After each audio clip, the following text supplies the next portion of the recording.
HR leaders, what's on your mind these days? Is it AI? Is it the economy? The talent market?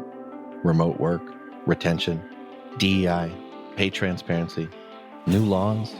Our 2024 Workplace Trends Report outlines how HR leaders are thinking about these challenges and what they believe will help their organizations overcome them.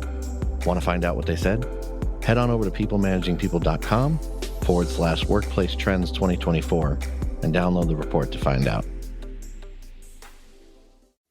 I am aware that I'm aware. So does that make me self-aware? Wow, that's a mouthful. What is self-awareness? Is it simply knowing how you are doing? Is it thinking you're always right because, well, you're aware? What's the point of self-awareness, and how does it help us as business owners, leaders of teams, or in our personal lives? In the rush of everyday life, we often miss the opportunity to check in with ourselves and realign the trajectory of our days. Today's guest, Sean Burke, is the founder of Checking In, a company that brings greater clarity towards your individual purpose and how you show up in the world. He's created a tool to help us create a better world for ourselves, one check-in at a time. Thanks for tuning in. I'm Tim Reitzma, the resident host of People Managing People. Welcome to the podcast. We're people managing people, and we want to lead and manage better. We're owners, founders, entrepreneurs. We're middle managers. We're team leaders. We're managing people, and yes, we do human resources. But we're not HR, at least not in the traditional sense. We're on a mission to help people lead and manage their teams and organizations more effectively. So if you want to lead and manage better, if you want to become a better organizational leader and more effective people manager, then join us. Keep listening to the podcast to find the tips, tricks, and tools you need to recruit, retain, manage, and lead your people and organization more effectively. And while listening to the show, please subscribe and join our mailing list on peoplemanagingpeople.com to stay up to date with all that's going on. So welcome, Sean. I'm really excited to have you as a guest today. You and I go back a couple of years, and so I've known you and watched your journey as you're building up this new company. So I appreciate you joining us today. Yeah, thanks for having me. It's great to talk about it, and great to just casually chat about what self-awareness is and how we're making a difference in this world. Well, I love that little guided intro. So for our listeners and, for my simple brain, what is self-awareness? Yeah, kind of in a nutshell, like, why does it matter? Well, that's, we could give you the short answer, the long answer, and the long answer will take this whole podcast. So simply put, we look at self-awareness as really understanding who we are and how others see us. But a little bit more broadly, it's about being present and in touch with the world around us, and understanding how that impacts our emotions and our thoughts, and how we're showing up. So being present. So that's like actually more than just saying and yes to the people around us. It's actually being aware not just of ourselves but of others. Is that correct?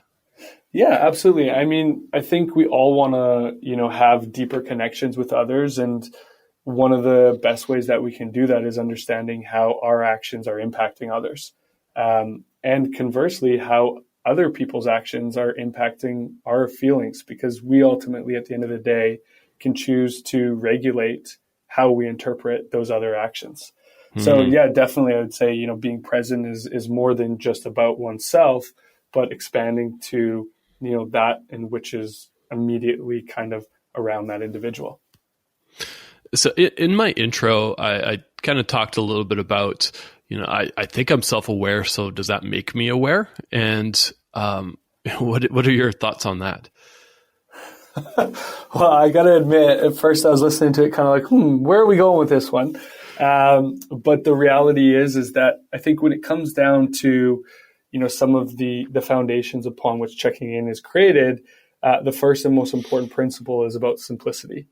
So am I aware that I'm aware? I mean, if we start going into the philosophy behind that, I think the most important thing to understand is, are we asking ourselves a simple question that allows us to provide space to know what's happening to us and around us?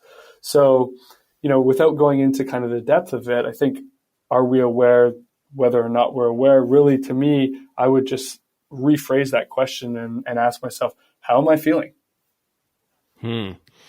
It's a very simple way of clarifying my intro. Maybe I'll take that for my intro and really ask that question. How are we feeling? How often did you ask yourself that question before starting checking in?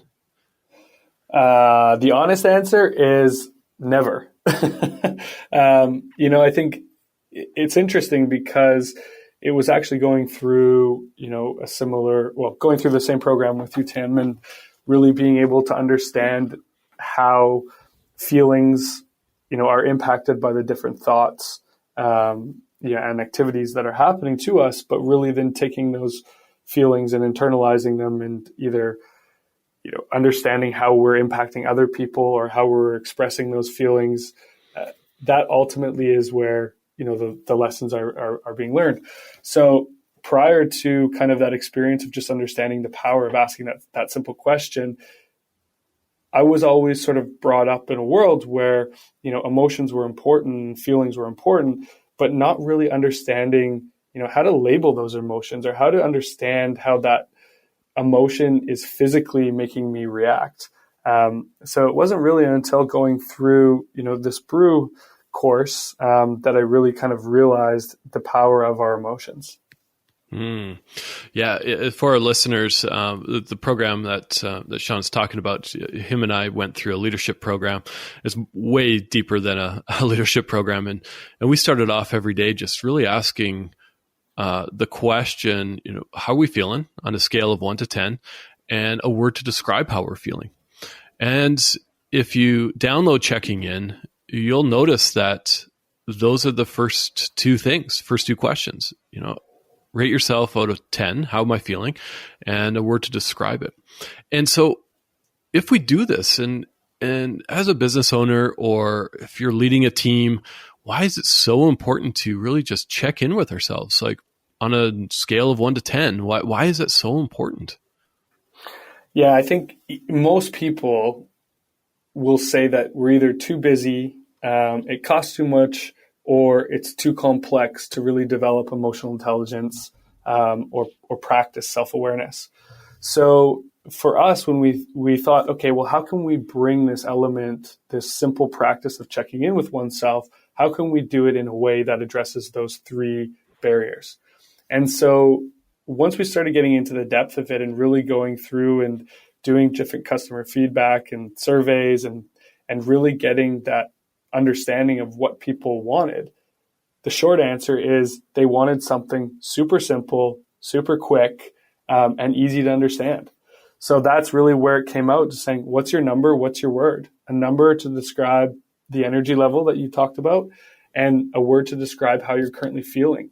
And, beyond that, you have the option to add some additional context and clarity behind why you might be feeling that way, or what's the activities that are associated with that feeling, to help sort of distill a little bit more and get a little bit more granular with that specific emotion or feeling. And a lot of times that's actually therapeutic for people as well, just to sort of get their thoughts out on paper or into the app. And over time, you can start to see, different trends that are coming up, different insights that you might not have noticed had you not documented that. Yeah, it just makes me think about when I was working in a corporate setting. I would go to bed thinking about work, and I'd wake up thinking about work. And immediately I would put on work brain and think about the big list of things I needed to get done. And in effect, it would have repercussions on the people around me, because that was my brain. My brain was now rewired to just think about the tasks. I've been using checking in for a while, and it's part of my morning routine. I get up and drink my coffee, maybe go for a walk, and then I check in. How am I actually doing today?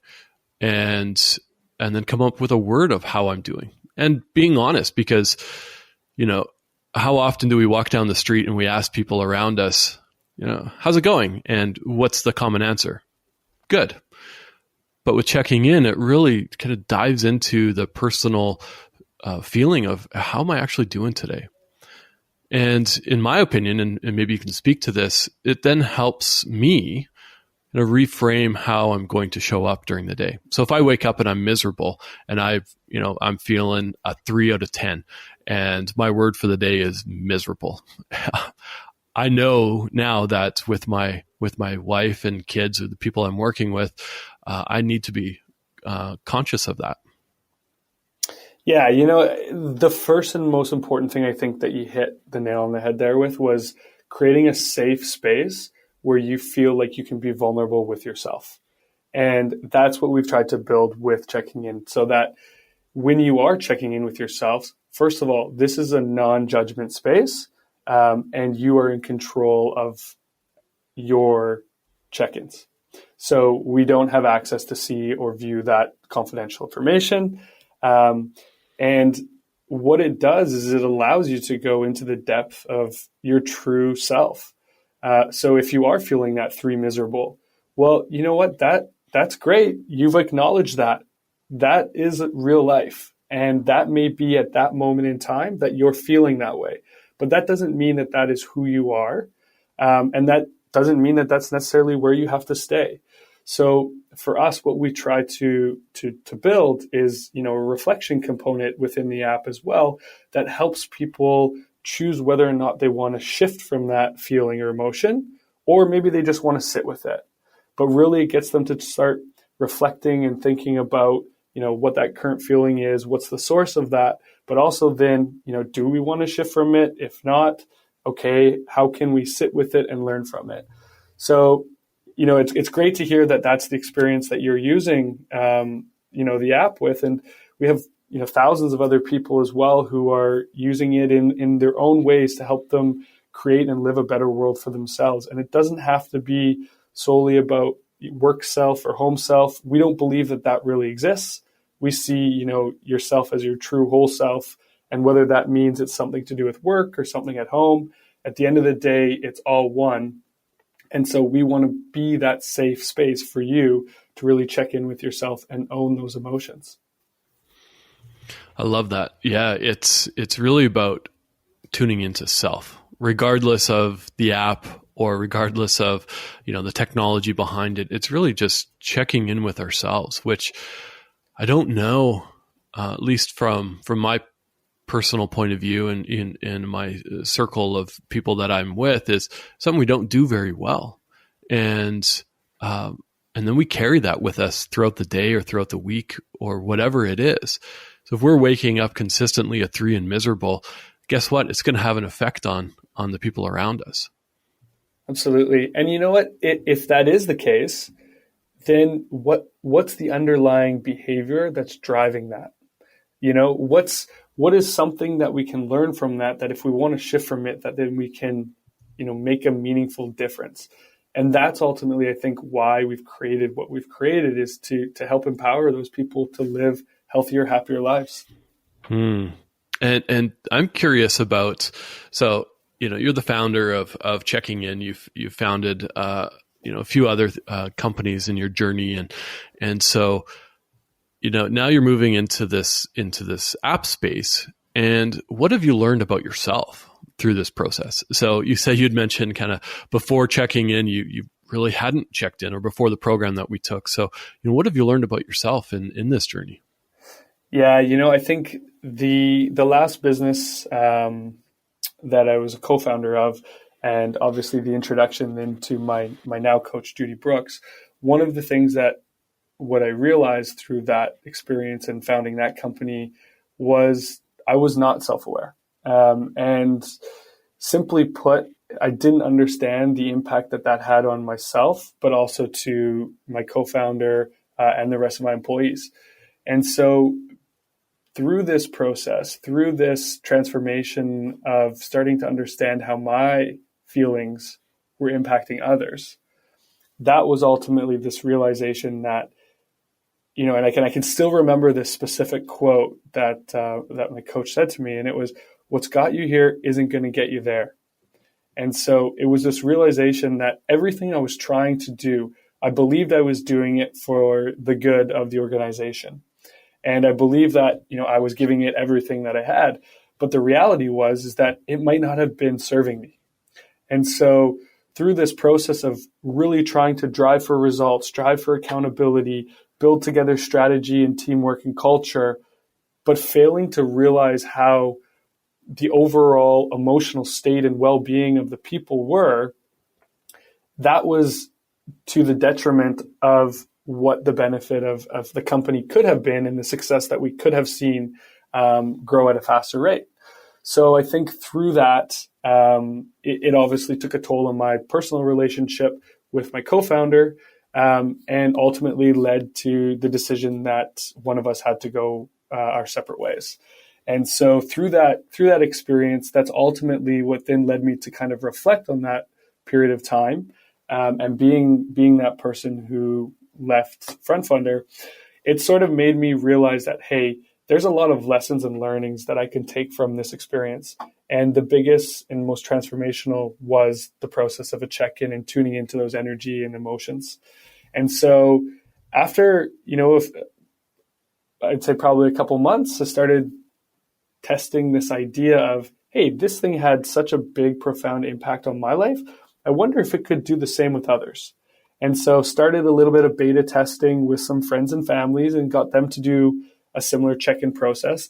And they too were sharing some of the positive feedback and just the impact that the check-in practice was having in their lives. So that's then what led me to the bigger sort of market validation and hypothesis testing, and then obviously to building a prototype to see engagement rates. And that was all super successful, which then led me to building the first version here of what we see with checking in on the App Store. So yeah, it's starting to go pretty well. And that was kind of the journey which led me to building the app. Wow. I really appreciate the vulnerability in that story.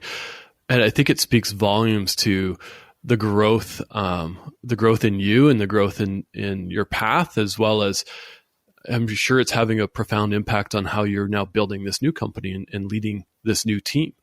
I love what you said about you weren't necessarily aware of how your feelings were impacting others. And often with, lack of self-awareness, how we're feeling really comes out, and we aren't really sure. We don't even care how it affects others. We may have the best of intentions, but it does have an impact. And so I love that journey of personal growth from I know you're a go-getter and you're a super smart guy and had the best intentions, but going through that massive change and transition out of your last organization to really kind of step into, okay, what's going on with me? And how can I become more self-aware and see that difference? So I appreciate that. Yeah, and well, thank you. I think one of the biggest things that, I'm starting to see as some of the transformations as well with others is starting to take ownership with our own feelings and thoughts and how that's ultimately impacting others. So what I mean by that is, how am I part of this problem? Whenever there's a problem with, two of our colleagues or dealing with, customers, I think one of the things that we really try to do and take a step back from now and focus on is, what part is my part in this equation? And how can I focus on, understanding that piece? So ultimately that's the part that I'm in control of to yield the most desirable outcome or whatever the most beneficial outcome is. And is that, and this approach is not necessarily new for you, but it's something that you're practicing. It's a practice. It's not necessarily something that comes natural to everyone. Absolutely. And I think, there's times where it comes out a little bit more naturally, and sometimes we mess up. But I think that that's the whole part of being human, and just understanding that, hey, you know what, maybe I could have approached this a different way, and being reflective, and just understanding that it's never going to be perfect. We're never going to, constantly live in a state of joy or happiness And it's the times where, maybe where we're a little bit more fearful or anxious that allows us to show up as our best selves. But maybe, it's only a portion of that can drive some of that motivation and knowing when to turn that on and when to step off the gas. I think that's where real, true superpower of self-awareness comes in. Because now what we're doing is we're basically using our emotions to drive certain behavior or shift certain feelings or emotions that we want to experience to live our lives of whatever that true self is. Yeah, I love that. I think, we have best intentions as we are building organizations or building teams. Maybe you're whoever's listening is a member of a large team, and the importance of checking in with ourselves and then checking in with the people around us will have massive impact on our organizations. And I worked at an organization and I was introduced to a version of the check-in, I guess a couple of years ago. And I brought it to my team. And what we did was every morning we'd have about a 7-minute meeting with my team. And we would all kind of stand around in a circle and we'd go around and answer 2 questions. How am I feeling on a scale of 1 to 10? What's my energy level? And a word to describe it. And at first it was awkward. People would constantly be a 7 and fine or good. But, after a couple weeks of doing this and building up this renewed sense of trust, we're starting to see vulnerability in people. We're starting to see vulnerability of people saying, you know what, I'm a 4. I didn't get any sleep last night because of, a personal issue. And as a leader, I was excited because we're building that vulnerability in, as well as building up the teamwork. I'd have the team, the team would go around in a circle. And if somebody was low, instead of me saying, hey, how are you doing? How can we support you? The team was then there supporting each other on a deeper level instead of like, hey, what are you doing for lunch today? But, what's going on in your life? And so, what are your thoughts on, just there's the personal self-awareness and the personal check-in, but bringing this into a team environment? Yeah, it's a great question. And I'm obviously a huge advocate of bringing checking in into the work culture. And I think one of the main reasons and one of the biggest feedbacks that we've been receiving from companies that are already doing this is it starts to develop a deeper connection with all team members. So where once, as you mentioned, somebody might just do the casual, hey, how you doing? I'm good. You good? It starts going much deeper, and we start building more relationships. So there's more empathy, there's more vulnerability, but there's just a greater sense of teamwork that's facilitated through understanding who you're actually dealing with. And I think that one of the things that we're starting to see with companies that are using the practice is it's shifting the culture from this maximizing productivity to maximizing the employee experience. And what the people of these companies are saying is, this is something that the company is now acknowledging myself as an individual and having a unique experience within the organization that I'm part of. And if we can start to provide our employees with this individual customized experience where they can be their true selves at work, well, then we get to benefit as organizations on the diversity in which we all bring our true selves to work. And that's really where the power of creativity and teamwork and leadership really comes into play. So, I'm a huge proponent of it. I think that especially with the new, well, I shouldn't say the new, but the younger generations being larger percentages of the workforce and wanting these custom experiences, I think this is one of the ways that we can start to address and fill those needs. Can you imagine having somebody on your team who checks in with themselves, uses the check-in app and is a 3 or 4 and is really struggling, and then comes to the office and as a leader, we don't realize that? I think I'm just kind of putting myself in those shoes, and as a leader, we're responsible, for not just the organization, we're not necessarily responsible for providing, all these fun, fancy perks in our companies, but we have a responsibility for our people and creating that deep sense of trust right from the get-go. I want to know if my people are happy, if they're excited, if they're struggling. How can we support each other? So it's not like, I'm a 3 and I'm miserable and I drive to work and I sit in the parking lot and then I got to force a smile on my face just to get work done. Well, guess what? You mentioned it, Sean. Creativity is going to be down. The work ethic is going to be down. The sense of teamwork is going to be down. And so it's so important to be in tune with our teams, but it's got to start with self. We got to lead from example. Absolutely. And, there's a million statistics out there, but when you look at the rising costs of insurance claims, the largest is coming down to disability claims. And so much of that is number one driver being mental health. And so I think that when we look at the holistic benefits package, mental health is starting to become a significant component of that. And providing different resources really is going to help not only provide the benefit to the individual, but ultimately companies will see that benefit in return because you're going to have more loyal staff. You're going to have stronger, more collaborative teams. And I think at the end of the day, being more self-aware is good for everyone. And that's ultimately what, we're striving for. Yeah, it's so important. Again, and I think we're kind of hitting this a few times. It's so important to just move away from the language of, oh, I'm just too busy to check in with myself, or I'm just too busy to check in with my team to see how they're actually doing. Because it's easy to just say, hey, Sean, how's it going? Good. Hey, Tim, how's it going? Good. Well, I think that's one of the question that drives me absolutely crazy, because we never get a true answer to that question.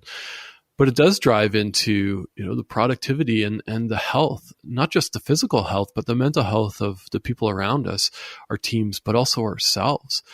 I've been using checking in now for a while, and late last year, I was going through something, and I was using checking in as a way to see how I'm doing. I was not happy. I was going through a pretty rough time, and I can say that adding a check-in every morning really helped me frame what's going on, how I'm doing, how am I going to show up, but it also allowed me to reach out for help. And I think that's a huge important piece to this is, if we're excited and happy all the time, that's awesome. We need to be spreading that joy in our workplaces. But I think statistically speaking, not all of us are happy all the time. So how do we allow for that safe space in our organizations, in our friend groups, and with ourselves and with our partners to really dig into this? And so, yeah, it's a passionate subject of mine, and I'm sure we could go on. But what are your thoughts on that? I think that just the consistent feedback that we're hearing as well is, it is how quick it can be to check in. There's no excuse for anyone to say that I'm too busy to pause, take a deep breath, ask yourselves, how am I feeling? And how much energy do I have right now? In that brief moment right there, you could have done your check-in. And I think it's the times that we say to ourselves we're the most busy when it's time to take a moment and check in with ourselves. That's ultimately when we're going to be able to see, how am I feeling right now? Is this the best use of my time? Am I being productive? Or, is there something else that's bothering me? And maybe there is, but maybe, we need to recognize that we need to put that aside, but at least we've acknowledged it and we've told ourselves when we're going to get back to it. So there's all these different reasons why people might choose not to build a practice. And at the end of the day, really, you're going to get out what you put into it. If you never download the app, if you never, use some sort of digital tracker so that you can, monitor your check-ins and see how you're doing over time. The number one most important benefit of doing the check-in is just asking yourselves those two questions. So I would strongly encourage, even if you don't want to download an app, obviously I'd like you to, but at the end of the day, doing the practice itself, you're going to see results, you're going to see benefits if you make it a consistent habit. And to your point, Tim, you're not alone. Like, this is the thing. When it comes to moments in periods of time where, we're feeling whatever those feelings are, and, I'm not a big proponent of having positive and negative feelings. I just think that all feelings are feelings. But if what society kind of portrays more negative thoughts and feelings, and we're going through a period of those feelings, I think that's where it's even more important, like you said, to check in with yourselves and to see what are some of the things that are going on in my life that aren't always those kind of more negative feelings, because we do have all these cyclical emotions and feelings. And, at any given time, there's always moments of joy, happiness, excitement, curiosity. So being able to really define and label and get that nuanced vocabulary of what that precise emotion is, that's granularity is going to be, a huge factor in determining how and where we can get help, but also to, who we maybe want to talk to this kind of stuff about, because that is so important. And the destigmatization around mental health, around personal well-being and personal growth. It doesn't need to be for one person. The check-in can be for all of those different types of people or different experiences that they're going through. And it's going to yield to positive results where people are living healthier, happier lives.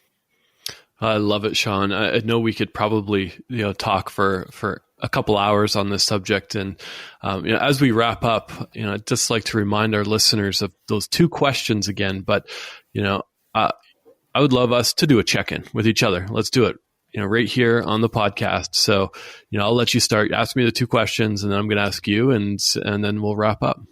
Awesome. Well, I just checked in before this call, so and not much has changed. I'm a 9, and I'm joyful.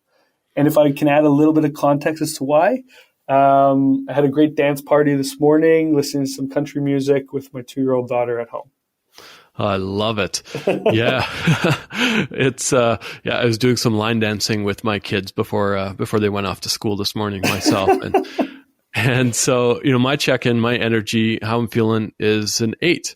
And my word that has come to my mind this morning, I went for a super early morning walk, and I am humbled.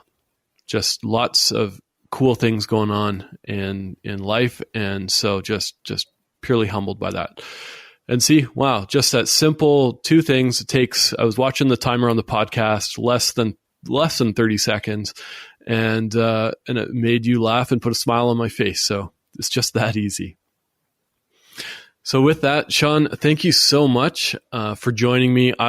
We'll make sure that we put a link to checking in the show notes, and a link to you, and so people can find you. But you can find checking in on the Apple App Store, and it's coming for Android shortly. So for those who are listening, thank you so much. We'd love to always hear your feedback and comments. So head to peoplemanagingpeople.com. And with that, have a great day. Thanks, Tim.